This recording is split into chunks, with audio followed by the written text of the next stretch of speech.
എല്ലാ പ്രതികൂലങ്ങളും മാറും. ശുഭദിനമാഗതമാകും. എല്ലാ പ്രതികൂലങ്ങളും മാറും. ശുഭദിനമാഗതമാകും. തളരാതെ നിന്നാൽ, പതരാതെ നിന്നാൽ ലജ്ജിച്ചു പോകയില്ല.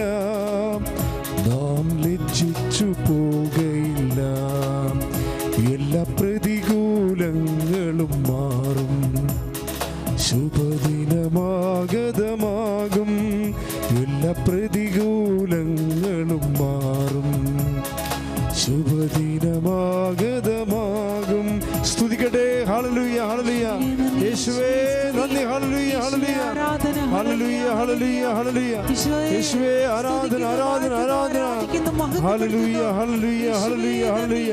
യേശുവേ നന്ദി. ഹല്ലേലൂയ, ഹല്ലേലൂയ. പരിശുദ്ധ പരമദിവ്യകാരുണ്യത്തിന് എന്നേരവും ആരാധനയും സ്തുതിയും പുകഴ്ചയും ഉണ്ടായിരിക്കട്ടെ. പരിശുദ്ധ പരമദിവ്യകാരുണ്യത്തിന് എന്നേരവും ആരാധനയും സ്തുതിയും പുകഴ്ചയും ഉണ്ടായിരിക്കട്ടെ. അതായത് ഈശോ ഇങ്ങനെ ഓരോരോ അത് അന്നു വേണ്ട ആഹാരം പോലെ അതാ ദിവസങ്ങളുണ്ടാകുന്ന ക്ലേശങ്ങൾ ഒക്കെ ഉണ്ടാകുമ്പോൾ അതിനെയൊക്കെ ഈശോ പിതാവിനെ മഹത്വപ്പെടുത്തിക്കൊണ്ട് അതിനെ റിക്കവർ ചെയ്ത് ഈശോ എംപവേർഡാകും. അതിനെ അതിജീവിച്ചുകൊണ്ട് ഈശോ ശക്തി ധരിക്കും. അങ്ങനെ എല്ലാ ദിവസവും ഈശോ ഫ്രഷായിട്ട് കാണപ്പെടുകയും ചെയ്യും. അപ്പോൾ അപ്പോസ്തലന്മാർക്ക് കൊതിയായി. സർവത്ര പ്രസംഗങ്ങളുണ്ടല്ലോ കർത്താവിൻ്റെ ജീവിതത്തിൽ. പല ആൾക്കാരുണ്ടാക്കുന്ന സ്പോൺസേഡ് പ്രോഗ്രാംസ് ഒത്തിരി ഉണ്ടല്ലോ. എന്നിട്ട് ഈശോ എങ്ങനെ വളരെ ലൈവായിട്ടും സന്തോഷത്തോടെ ഇരിക്കണം. അപ്പോൾ അവർ തമ്മിൽ സംസാരിച്ച് ഈ പ്രാർത്ഥനയാണെന്ന് തോന്നുന്നതെന്നൊക്കെ പറയും. അങ്ങോട്ടും ഇങ്ങോട്ടും പറയും. അപ്പോൾ പത്രോസ് ആണ് ധൈര്യമുള്ള ആൾ. പത്രോസ് പറഞ്ഞു, ഈശോ ഇവരൊക്കെ സോ ഫ്രഷ് ആൻഡ് സ്പാർട്ട്, നീ വളരെ നന്നായിട്ട് എപ്പോഴും കാണപ്പെടുന്ന എന്നാൽ ഇഷ്യൂസ് നമുക്ക് ആവശ്യത്തിലുണ്ട്. ഇത് നീ അതിജീവിക്കണ പ്രാർത്ഥനയിലാണെന്ന് ഞങ്ങൾക്ക് തോന്നിയത്. ഞങ്ങൾക്കും ഈ പ്രാർത്ഥന പറഞ്ഞു തരുമോ എന്ന്. അപ്പോഴേ ഈശോ പറഞ്ഞുതരാം. ഈശോ പറഞ്ഞ പ്രാർത്ഥന നിങ്ങൾ ശ്രദ്ധിച്ചേ. ആ അനുഭവിച്ച പ്രാർത്ഥനയാണ് പറഞ്ഞു കൊടുക്കുന്നത്. എന്താ പറയണത്? നമ്മൾ മത്തായി ശ്ലീഹയുടെ സുവിശേഷം 6:10 സ്വർഗസ്ഥനായ ഞങ്ങളുടെ പിതാവേ, അതാണ് സാധനം. അങ്ങയുടെ നാമം മഹത്വപ്പെടണമേ. അതാണ് സംഭവം. അതാണ് ഈ 12 നമ്മൾ 27-ലും 28-ലും വായിച്ചത്. ഇപ്പം മത്തായി 6:10 യോഹന്നാൻ 12:27-28 നമ്മൾ കണ്ടിട്ടാണ് ശരിക്കും. എന്താണ്? സ്വർഗസ്ഥനായ ഞങ്ങളുടെ പിതാവേ, പിന്നെ എന്താണ്? അങ്ങയുടെ നാമം പൂജിതമാകണമേ. എങ്ങനെയാണ് ദൈവത്തിൻ്റെ നാമത്തെ പൂജിതമാക്കണത്? അതാണ് വിഷയം.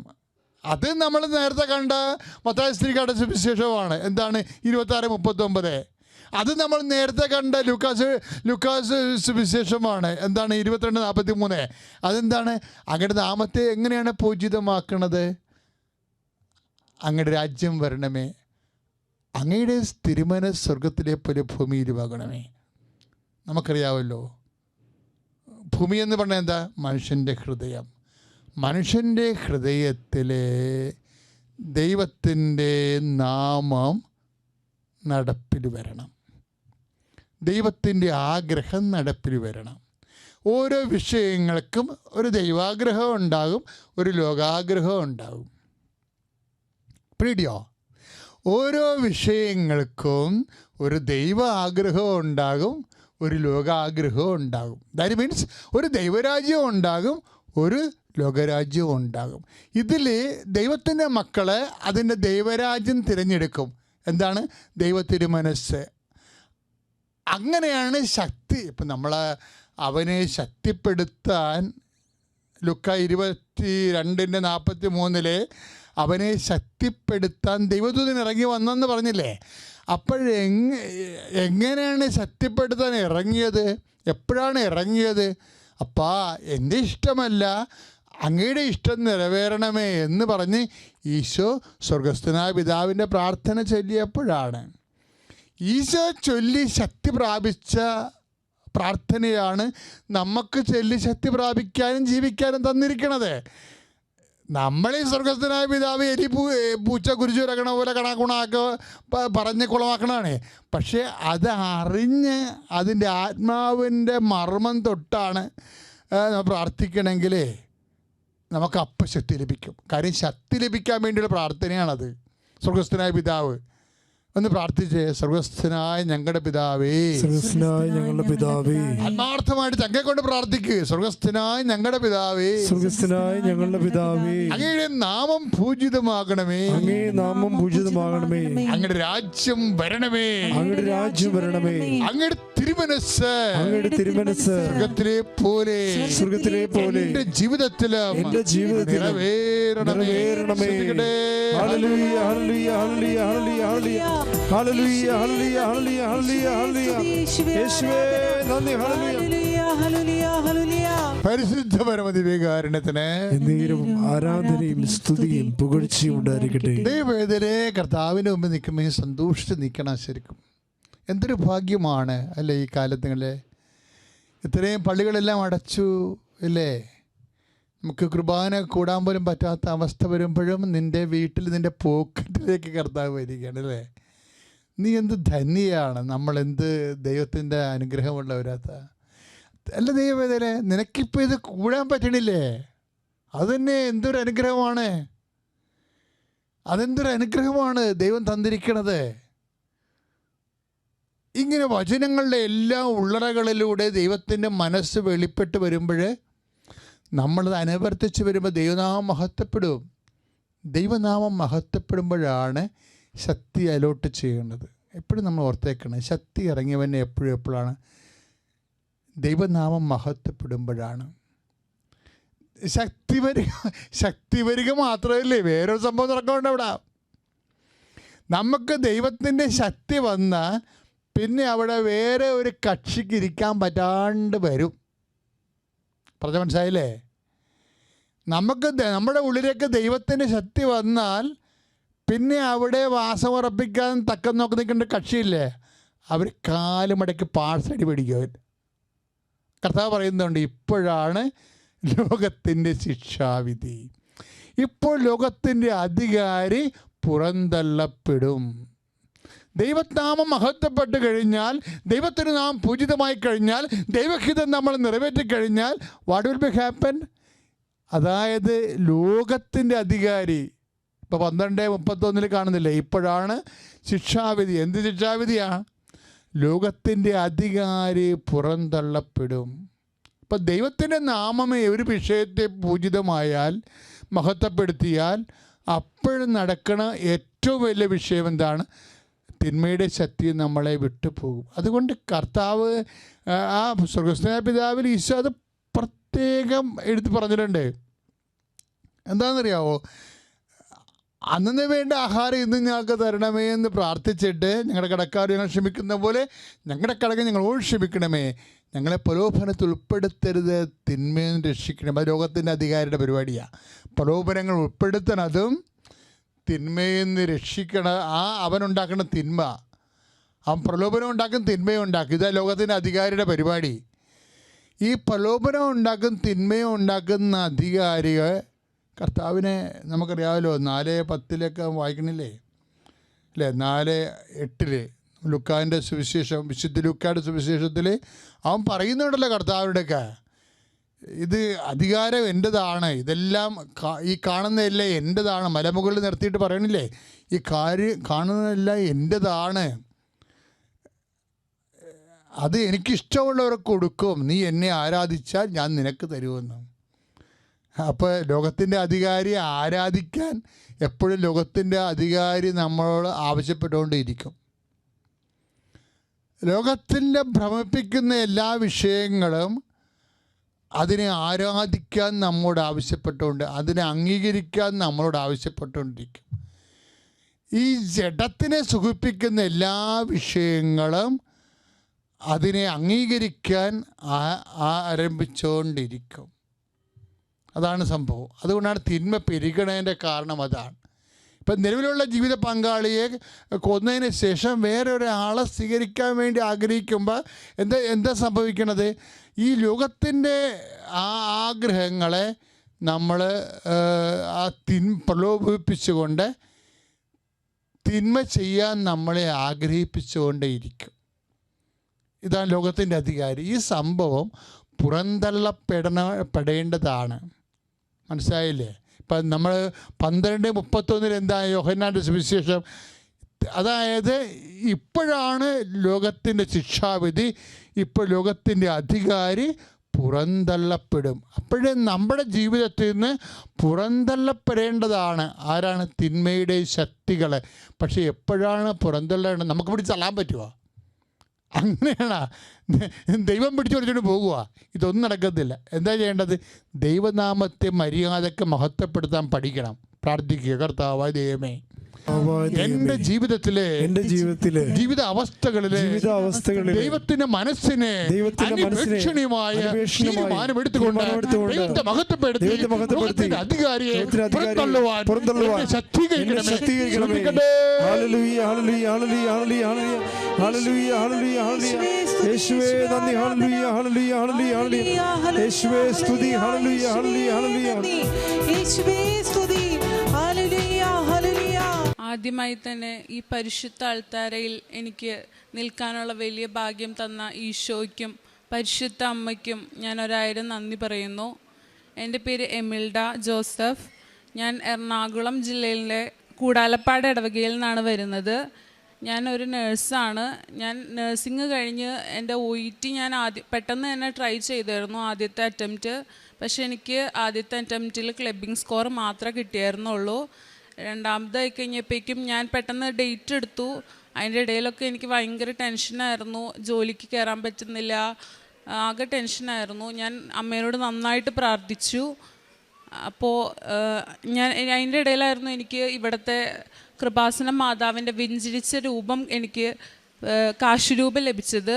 അത് വെച്ച് ഞാൻ നന്നായിട്ട് പ്രാർത്ഥിച്ച് ആ ഒരു എക്സാം ഹാളിൽ കൊണ്ടുപോയി ഞാൻ എൻ്റെ കയ്യിൽ വെച്ച് ഇങ്ങനെ പ്രാർത്ഥിച്ചു. അപ്പോൾ എനിക്ക് ആ എക്സാം എനിക്ക് നല്ല രീതിയിൽ തന്നെ എഴുതാൻ പറ്റി. പൊതുവെ എനിക്ക് റീഡിംഗ് എന്ന് പറയുന്ന മൊഡ്യൂൾ വളരെ എളുപ്പമുള്ളൊരു മൊഡ്യൂളായിരുന്നു. പക്ഷേ അന്ന് എക്സാമിന് എനിക്ക് ആദ്യത്തെ ഒരു പാർട്ടുണ്ട്, അതൊരു 15 മിനിറ്റിൻ്റെ ഒരു പാട്ടാണ്. അപ്പോൾ ആ 15 മിനിറ്റ് പാട്ടെന്ന് പറഞ്ഞാൽ നമ്മൾ പെട്ടെന്ന് ചെയ്യേണ്ട ഒരു കാര്യമായിരുന്നു. പക്ഷേ 12 മിനിറ്റോളം ഞാൻ വെറുതെ അവിടെ ആ എക്സാമിനേഷൻ ഹാളിൽ എനിക്കൊന്നും മനസ്സിലാവാതെ ഇരുന്നു. ബാക്കിയുള്ളൊരു 3 മിനിറ്റ് ഞാൻ അമ്മയോട് പ്രാർത്ഥിച്ചു. അമ്മേ, എനിക്കിത് മര്യാദയ്ക്ക് ചെയ്തില്ലെങ്കിൽ ഞാൻ ഈ എക്സാം തോറ്റുപോയി. എനിക്ക് അവസാനത്തെ ഒരു ചാൻസാണിത് എനിക്ക്. അതുകൊണ്ട് എനിക്കിത് തരണം എന്ന് പറഞ്ഞു. പിന്നെ 3 മിനിറ്റിൽ ഞാൻ എന്താ ചെയ്തതെന്ന് എനിക്കറിയത്തില്ല. എല്ലാത്തിനും ഞാൻ ആൻസർ എഴുതി വേഗം ഞാൻ സബ്മിറ്റ് ചെയ്തു. അതുപോലെ സ്പീക്കിംഗ് മൊഡ്യൂൾ എനിക്ക് വളരെയധികം പാടുള്ള ഒരു മൊഡ്യൂളായിരുന്നു. അത് ഞാൻ അറ്റൻഡ് ചെയ്തു. അത് എനിക്ക് വളരെ പാടായിരുന്നെങ്കിലും ഞാനപ്പോൾ പ്രാർത്ഥിച്ചു അമ്മയോട്. കിട്ടില്ലെന്ന് ഉറപ്പായിരുന്നു, എന്നാലും ഞാൻ അമ്മയോട് പ്രാർത്ഥിച്ചു. അങ്ങനെ എനിക്ക് റിസൾട്ട് വന്നു കഴിഞ്ഞപ്പോൾ എനിക്ക് UK സ്കോറോടുകൂടി തന്നെ എനിക്കത് പാസ്സായി. അപ്പോഴും ഞാൻ ഉടമ്പടിയിലായിരുന്നില്ലായിരുന്നു. അത് കഴിഞ്ഞ് പിന്നെ അമ്മ എന്നോട് പറയുമായിരുന്നു, എൻ്റെ അമ്മ എന്നോട് പറയുമായിരുന്നു, നമുക്ക് ഉടമ്പടി എടുക്കണം, എന്നാൽ നമ്മുടെ കാര്യങ്ങളൊക്കെ നടക്കുന്നു. അപ്പോൾ ഞാൻ അമ്മയോട് പറയും, ഒരു കാര്യം നടക്കുന്നതിന് വേണ്ടി ഉടമ്പടി എടുക്കുക എന്ന് പറയുന്നത് അതൊരു തെറ്റായ കാര്യമാണ്. മാതാവിനോടുള്ള ഭക്തിയാണ് ഏറ്റവും വലിയ കാര്യം എന്ന് പറയുമായിരുന്നു. അങ്ങനെ ഉടമ്പടി എടുക്കാതെ ഞാൻ കുറേ നാളിങ്ങനെ പോയി. അത് കഴിഞ്ഞ് മെയ് 8-ാം തീയതിയാണ് ഞാൻ ആദ്യമായിട്ട് എൻ്റെ ഉടമ്പടി എടുക്കുന്നത്. എൻ്റെ മാതാവ് എൻ്റെ ആദ്യ ഉടമ്പടി അങ്ങനെ എന്നെ എടുപ്പിച്ചു. അത് വളരെ ഒരു പ്രത്യേക ഒരു കാര്യമായിരുന്നു എനിക്ക്. അപ്പോൾ ഞാൻ ഇങ്ങനെ ആദ്യം വിചാരിച്ച കാര്യം എൻ്റെ ഒരു കാര്യസാധ്യത്തിൽ നിന്ന് ഉപരി എനിക്ക് മാതാവിനോട് ഏറ്റവും ചേർന്ന് നിൽക്കാൻ വേണ്ടി എന്നെ ഉടമ്പടി എടുപ്പിക്കണേ എന്നുള്ളൊരു കാര്യമായിരുന്നു. അങ്ങനെ അതിൻ്റെ ഇടയിൽ UK പ്രോസസ്സിംഗ് ഒക്കെ തുടങ്ങിയായിരുന്നു. പക്ഷെ അതൊന്നും നടക്കുന്നുണ്ടായിരുന്നില്ല. റിക്രൂട്ട്മെൻറ്റുകളൊക്കെ സ്റ്റോപ്പായിരുന്നു. അത് കഴിഞ്ഞ് ഞാൻ ഒരു രക്ഷയില്ലാതെ ആയി കഴിഞ്ഞപ്പോൾ എൻ്റെ അയർലൻഡ് പ്രോസസ്സിങ് സ്റ്റാർട്ട് ചെയ്തു. അതും ഇതുപോലെ തന്നെ ഇൻ്റർവ്യൂ ഒന്നും കിട്ടുന്നില്ല. വളരെ ഇതായിട്ട് നടക്കുമായിരുന്നു. അപ്പോൾ ഞാൻ എൻ്റെ ഉടമ്പടി എടുത്തു കഴിഞ്ഞപ്പോൾ ഞാൻ ഇങ്ങനെ കണ്ടിന്യൂസ് നല്ല രീതിയിൽ പ്രാർത്ഥിക്കുന്നുണ്ടായിരുന്നു അമ്മേനോട്. അമ്മ, എനിക്കിതെൻ്റെ ലാസ്റ്റ് ചാൻസാണ്, എനിക്ക് എന്തായാലും ഇത് വേണം, കാരണം എനിക്ക് എൻ്റെ കുടുംബത്തെ അത്ര ഇതായിട്ട് നോക്കണം, അങ്ങനെയൊക്കെ പറഞ്ഞ് ഞാൻ പ്രാർത്ഥിക്കുമായിരുന്നു. എൻ്റെ കാശുരൂപം മുറുകെ പിടിച്ച് ഞാൻ എന്ത് കാര്യത്തിന് പോയാലും ഞാനിങ്ങനെ പ്രാർത്ഥിക്കും. അങ്ങനെ ഞാനൊരു ഇൻ്റർവ്യൂ അറ്റൻഡ് ചെയ്തു. ജസ്റ്റ് ഒരു സോഷ്യൽ മീഡിയയിൽ കണ്ടിട്ട് ഒരു ഇൻ്റർവ്യൂ അറ്റൻഡ് ചെയ്തു.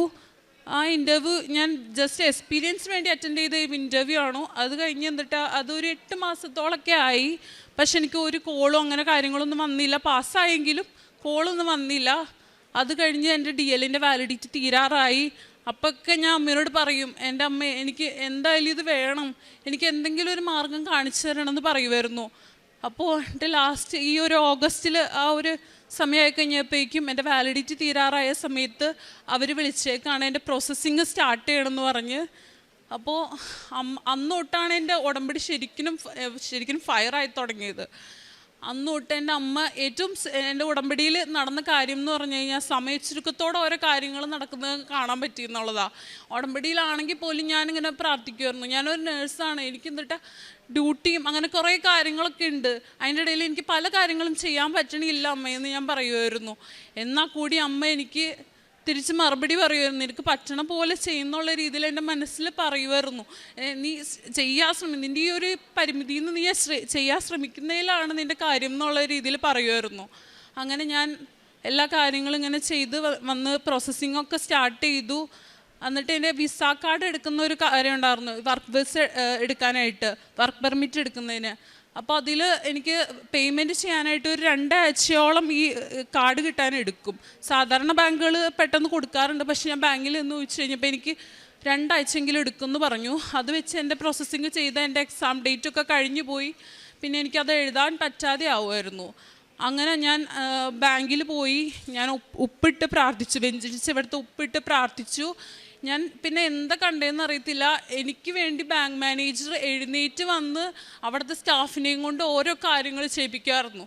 ഞാൻ അപ്പോഴൊക്കെ എൻ്റെ ഈ കാശ് രൂപം മുറുകെ പിടിച്ചിട്ട് ഞാൻ അമ്മയോട് പ്രാർത്ഥിക്കൊണ്ടിരിക്കുമായിരുന്നു. അത് കഴിഞ്ഞ് എനിക്ക് വേറെ ബ്രാഞ്ചിലും പോകേണ്ടി വന്നു. അവിടെ ഇതുപോലെ തന്നെ എന്നോട് അടുത്ത ബാങ്കിലെ ബാങ്ക് മാനേജറും ഇതുപോലെ തന്നെ എനിക്ക് വേണ്ടി കാര്യങ്ങൾ ചെയ്യാൻ അവരുടെ ക്യാബിനിൽ നിന്ന് എഴുന്നേറ്റ് വന്ന് എനിക്ക് വേണ്ടി ചെയ്ത് എനിക്ക് വേണ്ടി ആ കാർഡ് അന്ന് എടുത്ത് തന്നു. എൻ്റെ ബാങ്ക് അക്കൗണ്ട് പോലും ആക്റ്റീവ് ആയിരുന്നില്ല, അറിയാതെ അത് ആക്റ്റീവും കൂടി ആക്കി തന്നു. കാരണം കുറേ ഡോക്യുമെൻറ്റേഷൻ കാര്യങ്ങളൊക്കെ ഉണ്ടെങ്കിൽ മാത്രമാണ്, KYC അപ്ഡേറ്റ്സ് ഒക്കെ ഉണ്ടെങ്കിൽ മാത്രമാണ് ആ അക്കൗണ്ട് ആക്ടിവേറ്റ് ചെയ്യാൻ പറ്റുള്ളൂ. പക്ഷേ സ്റ്റാഫ് അറിയാതെ ചെയ്തൊരു മിസ്റ്റേക്ക്, ഒരു ക്ലിക്കിൽ മാത്രം കൊണ്ട് എനിക്ക് ആ ബാങ്ക് അക്കൗണ്ട് ആക്ടിവേറ്റ് ആയി. അന്ന് തന്നെ എനിക്ക് ആ പേയ്മെൻറ്റ് ചെയ്യാൻ പറ്റി. എൻ്റെ വർക്ക് വിസ എനിക്ക് പെട്ടെന്ന് തന്നെ എൻ്റെ മാതാവ് പറഞ്ഞു എന്നോട്, ഇന്ന ഡേറ്റിൽ ഞാൻ നിനക്ക് തരുമെന്ന് എൻ്റെ മനസ്സിൽ നിന്ന് പറഞ്ഞു. അപ്പം ഞാൻ അങ്ങനെ പറഞ്ഞു, അമ്മ എനിക്ക് ഈ ഡേറ്റിൽ എൻ്റെ മാതാവ് എനിക്ക് തരും അത്. ഞാനപ്പോൾ ഞാൻ അങ്ങനെ ഉറച്ച് വിശ്വസിച്ചു. അന്ന് രാത്രിയായി ആ ദിവസത്തിൻ്റെ. എന്നിട്ട് ഞാൻ പറഞ്ഞു അമ്മേനോട്, എനിക്ക് തരും അമ്മയെന്ന്. അന്ന് രാത്രി എനിക്ക് ആ വർക്ക് പെർമിറ്റ് വന്നു. അത് കഴിഞ്ഞ് പിന്നെ ഞാൻ വിസയ്ക്ക് അപ്ലൈ ചെയ്തു. വിസയ്ക്ക് അപ്ലൈ ചെയ്ത് കഴിഞ്ഞപ്പോൾ നല്ല ഡിലേ ഉണ്ട് ഇപ്പോൾ വിസ അപ്ലൈ കിട്ടാനായിട്ട്. അപ്പോൾ ഞാൻ നന്നായിട്ട് പ്രാർത്ഥിച്ചു. കാരണം ആ ഒരു വിസ കിട്ടിയില്ലെങ്കിൽ എനിക്ക് എന്നിട്ട് എക്സാം ഡേറ്റ് മാറ്റണം, അപ്പോഴേക്കും എൻ്റെ വാലിഡിറ്റി തീരും, പിന്നെ എനിക്ക് DL എടുക്കണം, അങ്ങനെ കുറേ കാര്യങ്ങളുണ്ട്. എനിക്കത് പറ്റത്തില്ല. ഒന്നാമത് സാമ്പത്തികതയൊന്നും ശരിയായിട്ടുള്ള കാര്യമല്ല, കുറേ പൈസ ഇതിനു വേണ്ടി ചിലവാക്കി. അതുകൊണ്ട് എനിക്ക് എന്തായാലും വേണം അമ്മയെന്ന് ഞാൻ എൻ്റെ പരിശുദ്ധ അമ്മേനോട് കരഞ്ഞ് പ്രാർത്ഥിച്ചു. അപ്പോൾ അതിൻ്റെ ഫലമായിട്ട് അമ്മ എനിക്ക് എന്നേക്കാൾ മുന്നേ അപ്ലൈ ചെയ്തവർക്ക് എൻ്റെ വിസ കിട്ടിയിട്ടില്ല അവർക്ക്, എന്നിട്ട് കൂടി അമ്മ എനിക്ക് വിസ തന്നു. അതുപോലെ ഞാൻ അമ്മയോട് പ്രാർത്ഥിച്ചു, എനിക്ക് മാത്രം കിട്ടിക്കഴിഞ്ഞ് കഴിഞ്ഞാൽ അത് എല്ലാവർക്കും വിഷമാവും അമ്മേ.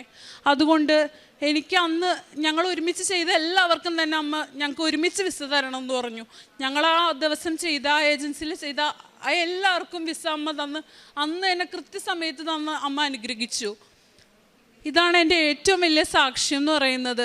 അത് കഴിഞ്ഞ് ഞാൻ ഈ വ്യാഴാഴ്ച ഇവിടെ വന്നു. അപ്പോൾ ഞാനിങ്ങനെ അമ്മയോട് പറഞ്ഞത്, എനിക്ക് അന്ന് വിസ വേണം, അന്ന് വിസ അമ്മ എനിക്ക് തന്ന, അല്ലെങ്കിൽ എനിക്ക് അതിനൊരു പോസിറ്റീവായിട്ടുള്ള റിപ്ലൈ തന്നു കഴിഞ്ഞ് കഴിഞ്ഞാൽ അമ്മ ഞാൻ അന്ന് ഇവിടെ വന്ന് സാക്ഷ്യം പറയും, ഇവിടെ കയറി സാക്ഷ്യം പറയും എന്നാണ്. അപ്പോൾ അന്ന് വൈകുന്നേരം വരെ ആയിട്ട് എനിക്ക് ഒരു റിപ്ലൈയോ കാര്യങ്ങളോ ഒന്നും ഉണ്ടായിരുന്നില്ലായിരുന്നു.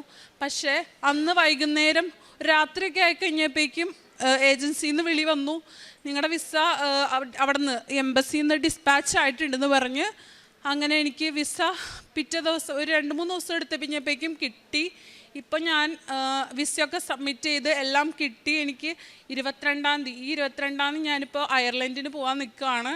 പരിശുദ്ധ അമ്മ എൻ്റെ ജീവിതത്തിൽ വളരെയധികം വലിയ മാറ്റങ്ങളാണ് ഉണ്ടാക്കിയത്. വിശ്വാസം ഉണ്ടായിരുന്നെങ്കിൽ പോലും അത് എത്ര അധികം ഉണ്ടെന്ന് എനിക്കറിയില്ല, പക്ഷെ കൂടുതലായിട്ട് ചേർന്ന് നിൽക്കാൻ. ഇപ്പം എൻ്റെ ഓരോ കാര്യങ്ങളും എനിക്ക് ചെയ്യാൻ എൻ്റെ പരിശുദ്ധ അമ്മ ഇല്ലാതെ എനിക്ക് പറ്റില്ല, എൻ്റെ ഈശോ ഇല്ലാതെ പറ്റില്ല, അങ്ങനെ ഒരു ലെവലിലാക്കി എന്നെ. അതുപോലെ തന്നെ എൻ്റെ ജോലിയുടെ ഇടയിലാണെങ്കിൽ പോലും ഞാൻ ഓരോ സ്റ്റാഫൊക്കെ ആണെങ്കിലും ഈ ഉടമ്പടിയിൽ വിശ്വാസമില്ലാന്ന് പറയുമ്പോൾ ഞാൻ ഇങ്ങനെ പറയുമായിരുന്നു അവരോട്, ഉടമ്പടി എടുക്കാന്നുള്ളത് നമ്മൾ എന്നിട്ട് നമ്മുടെ ഒരു ജീവിതം ഒരു ചിട്ടയിലാക്കുന്ന ഒരു രീതിയാണത്. അപ്പോൾ പരിശുദ്ധ അമ്മയോട് ഏറ്റവും ചേർന്ന് നിൽക്കുക, അതുപോലെ തന്നെ ബൈബിള് വായിക്കുക, ഇതൊക്കെ വളരെയധികം ഇമ്പോർട്ടൻ്റ് ആയിട്ടുള്ള കാര്യമാണ്. അതുപോലെ ഈശോയെക്കുറിച്ചൊക്കെ ഞാൻ കൂടുതലായിട്ട് അവരോട് പറയുമായിരുന്നു. അപ്പോൾ അവരുടെയൊക്കെ ആദ്യം ഉണ്ടായിരുന്ന ഒരു ചിന്താഗതിയിൽ നിന്ന് മാറി അവർ കൂടുതൽ വിശ്വാസത്തിലേക്ക് വന്നു. അങ്ങനെ ഞാൻ കുറേ പ്രാർത്ഥിച്ചൊക്കെ കഴിഞ്ഞപ്പോൾ ചിലർക്ക് എക്സാമുകളൊക്കെ ഉണ്ടായിരുന്നു. അപ്പോൾ ഞാൻ അതിനു വേണ്ടിയൊക്കെ പ്രാർത്ഥിച്ചു കഴിഞ്ഞപ്പോൾ അവരുടെ എക്സാമിന് പാസ്സാവാൻ അങ്ങനെയൊക്കെ ഞാൻ കേട്ടു. കാരണം അതൊക്കെ എനിക്ക് വളരെയധികം സന്തോഷമുള്ള കാര്യങ്ങളായിരുന്നു. ഞാനും കൂടെ പ്രാർത്ഥിച്ചിട്ടാണല്ലോ അവർക്ക് എക്സാം പാസ്സാവാൻ പറ്റിയത്. അങ്ങനെയുള്ള കാര്യങ്ങൾ, അതുപോലെ എൻ്റെ ഓരോ കാര്യങ്ങളിലും എൻ്റെ അമ്മ എനിക്ക് വളരെയധികം ഭയങ്കര ഒരു പ്രസൻസ് എനിക്ക് കാണിച്ചു തന്നു. ഏറ്റവും കൂടുതൽ അതാണ്. എൻ്റെ കുടുംബവും എൻ്റെ വീട്ടിലുള്ള എല്ലാവരും കൂടുതലായിട്ട് മാതാവിനോട് ചേർന്ന് നിൽക്കുന്നതിനും എല്ലാത്തിനും ഇടയാക്കി എൻ്റെ അമ്മ. അതാണ് എനിക്ക് പറയാനുള്ള എൻ്റെ ഏറ്റവും വലിയ സാക്ഷ്യം. കാരുണ്യപ്രവൃത്തിയായിട്ട് എന്നെയും കൊണ്ട് പറ്റാവുന്ന രീതിയിലുള്ള പ്രവർത്തനങ്ങളാണ് ഞാൻ ചെയ്തുകൊണ്ടിരുന്നത്. ചെറുതായിട്ട് ഞാൻ പൈസയൊക്കെ കൊടുത്ത് സഹായിക്കും, അതുപോലെ അരി അങ്ങനെയുള്ള കാര്യങ്ങളൊക്കെ കൊടുത്ത് സഹായിക്കുമായിരുന്നു. അതുപോലെ തന്നെ കൂടുതലായിട്ടും നമ്മുടെ കൃപാസന പത്രം കൊടുക്കാൻ ഞാൻ ശ്രമിക്കും, പറഞ്ഞു കൊടുക്കും. അതുപോലെ പ്രാർത്ഥിച്ച് ഞാൻ ഓരോ പത്രത്തിലും കുരിശൊക്കെ വരച്ച് വിശ്വാസ പ്രമാണം ചൊല്ലി പ്രാർത്ഥിച്ചിട്ടാണ് ഞാൻ ഓരോരുത്തർക്കും കൊടുക്കാൻ നോക്കാറ്. അപ്പം ഞാൻ കൂടുതലായിട്ട് ഞാൻ നന്മകളിലേക്ക് വരാൻ തുടങ്ങി ഈ ഉടമ്പടിയിലൂടെ. പിന്നെ പ്രേക്ഷിത കൂടുതലായിട്ട് പിന്നെ പ്രാർത്ഥിക്കാനും എല്ലാത്തിനും എനിക്ക് മാതാവ് അനുഗ്രഹം തന്നു. പിന്നെ എൻ്റെ രണ്ടാമത്തെ ഉടമ്പടി ഞാൻ പുതുക്കിയത് ഈ കഴിഞ്ഞ മാസം 11-ാം തീയതി ആയിരുന്നു ഇവിടെ വന്ന്. അപ്പം ഞാൻ അമ്മേനോട് പ്രാർത്ഥിച്ചു, അമ്മ എനിക്ക് എക്സാം എഴുതാനുള്ളതാണ്, എനിക്ക് ഈ അയർലൻഡിൽ പോകാനുള്ളതാണ്. അപ്പം അമ്മ ഇത് ഏറ്റെടുക്കുവാണെങ്കിൽ എനിക്ക് മാതാവിനെ പിടിക്കാനുള്ള അനുഗ്രഹം എനിക്ക് തരണമെന്ന് ഞാൻ അമ്മേനോട് പ്രാർത്ഥിച്ചു. അമ്മ അതുപോലെ തന്നെ എനിക്ക് അമ്മേനെ പിടിക്കാനുള്ള ഒരു അനുഗ്രഹം തന്നു.